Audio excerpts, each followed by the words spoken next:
I'm Anita Nikolova, veterinarian, canine behaviorist, and dog trainer, and I'm here to help you to better understand your dog.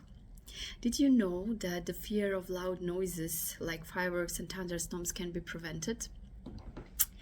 At this point, the breeder can help really much about this, because in the period of the 5th and the 8th week of their life, if he gradually and gently introduces them to loud noises, the pups will build up their resistance to loud noises and the resistance to stress, growing up into emotionally stable adults and, of course, more resistance to this stimuli.